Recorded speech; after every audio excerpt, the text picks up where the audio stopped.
What's going on, people? We are going to watch today from EA Voss new Rockstars Loki mystery Easter egg finally revealed, Infinity War connection explained. No idea what the hell he's talking about, so let's just find out what's going on. If you haven't subscribed to new Rockstars, do yourself a favor. There's a link in the pinned comment and in the description box.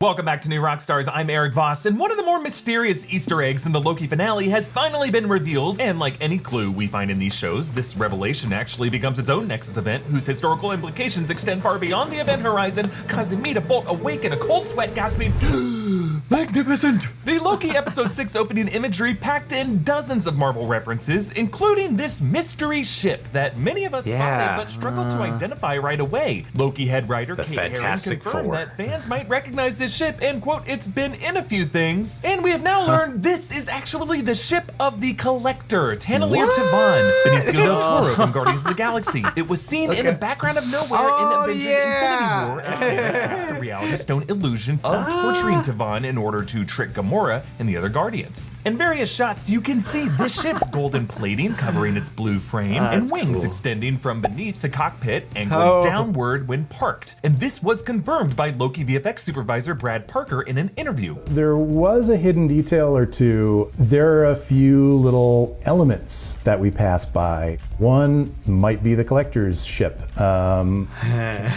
it definitely is. Cute, Brad, but we catch your draft. He refers to them as elements, a term used by these movies and shows editors and effects crews for Marvel Studios' vast archive of assets and elements across properties. The Collector ship was designed for past Marvel titles, and now shows like Loki have the ability to access the elements for their shows.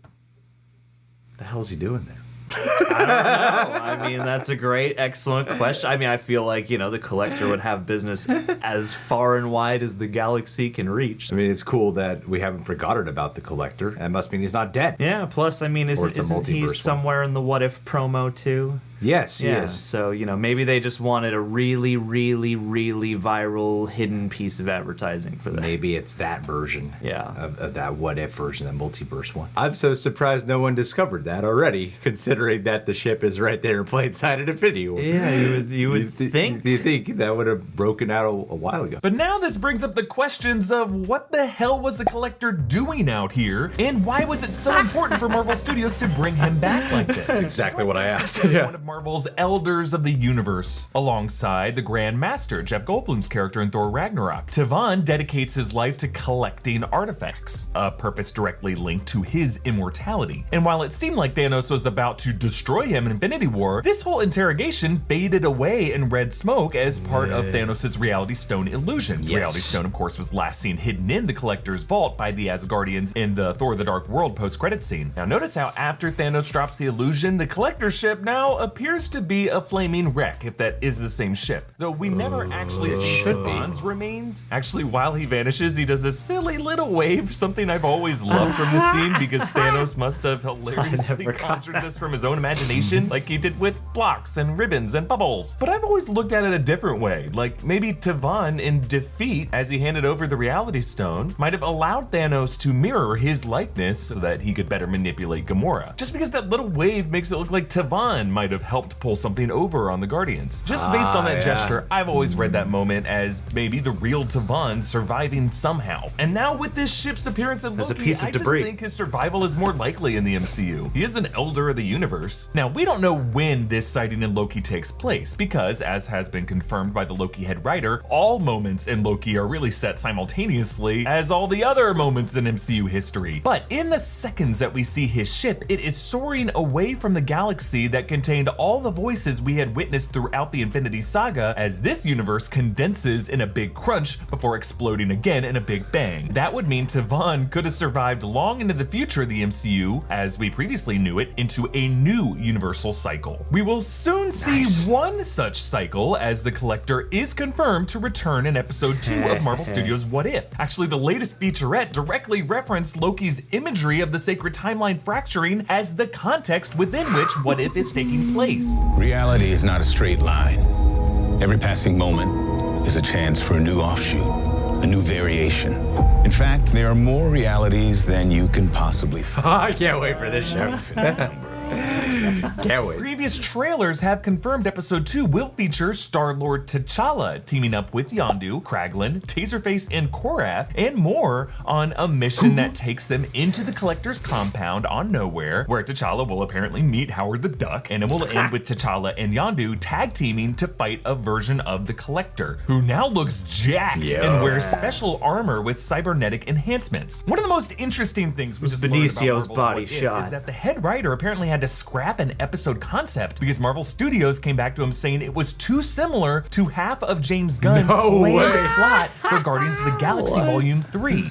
I wonder how often that actually happens with these movies. At the MCU, I imagine that is a daily occurrence. Yeah, because we recently learned that Michael Waldron had to communicate with the writers of Spider-Man No Way Home to ensure that whatever he was conjuring up with Loki didn't negatively affect the plot progression or mess with the timeline events at all with what's going to take place in Spider-Man No Way Home. But this is the first I'm hearing of this is too similar to our other movie idea. Yeah, I guess it's just good that it was too similar to an in-house movie and not a movie coming out from some other studio, as has happened before. Actually, when Gunn heard about this, he responded that he had no clue what this was, and he was real curious about how that could be the case. There was also an odd report back in 2015 in which Zoe Saldana suggested she planned to appear on a Guardians set again with Benicio del Toro. In retrospect, that could have been the scene that they ended up shooting for Infinity War. Or since James Gunn has reportedly had his Volume 3 story locked in for several years, half of that script might have involved the Guardians reuniting with the Collector, which is now why this What If episode casts the Collector instead in this short-lived antagonistic role, instead of something else that James Gunn plans on doing with him. One of the most interesting things about the Collector in the MCU is a quote from Benicio del Toro when he described his character as a kind of altruistic survivalist. He's kind of like Noah from Noah's Ark. He believes that there's going to be a big catastrophe in the galaxy and the whole universe, and he's collecting all these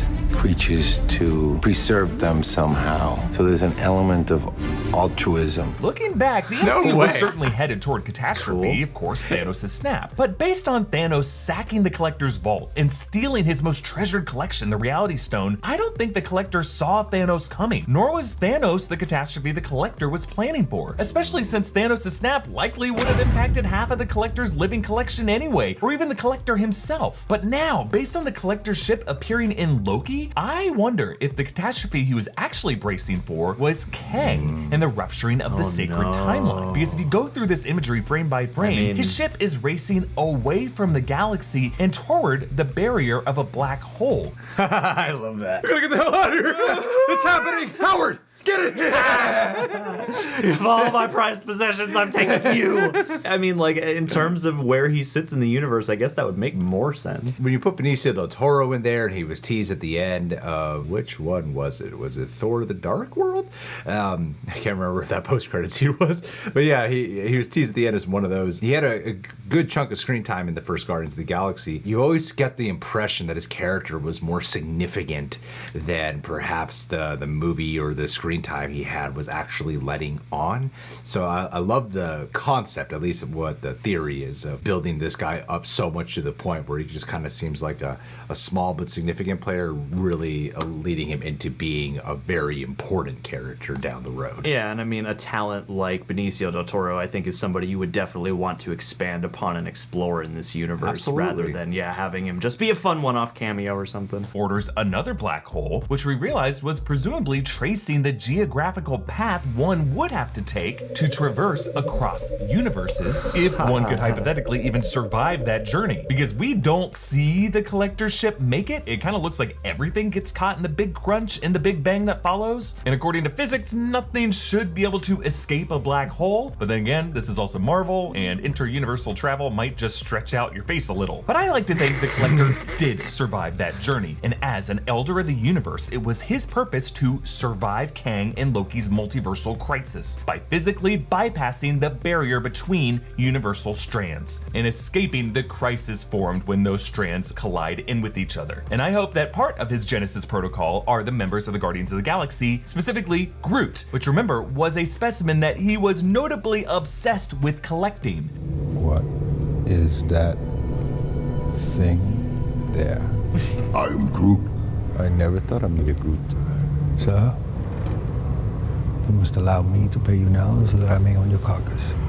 At the moment of your death, of course. Maybe because the collector knew that when a Groot is destroyed, its pieces become roots for new life to spawn. Something quite useful to someone who considers himself the Noah of the multiverse. But what do you think is the collector's future in the MCU? Comment down below, and you can support New Rockstars by checking out our various merch options at newrockstarsmerch.com. Follow me on Instagram and Twitter at EAVoss. Follow and subscribe to New Rockstars. Thanks for watching. Bye.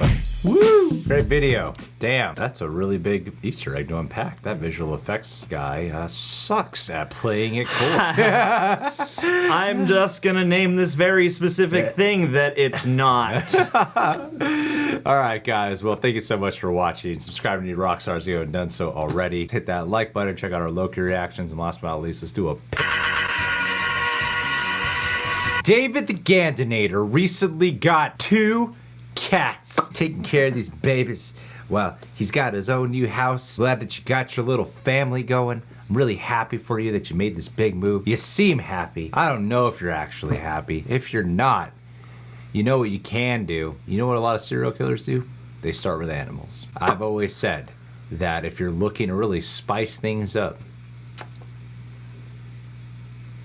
kill a cat. Oh. Is what I'm trying to get at. Yeah. Kill your cats. Yeah. I had a really good starting point, and Why I kind stop of lost there? it. Just go even further, man. After your cats get a dog, adopt a kid. This is only gonna get better from here. Kill a kid. That's famous. Yeah. And That's the way to then- go viral. Kill Jock. Uh-huh. Kill a YouTube celebrity. And then boom. The more minor, the better.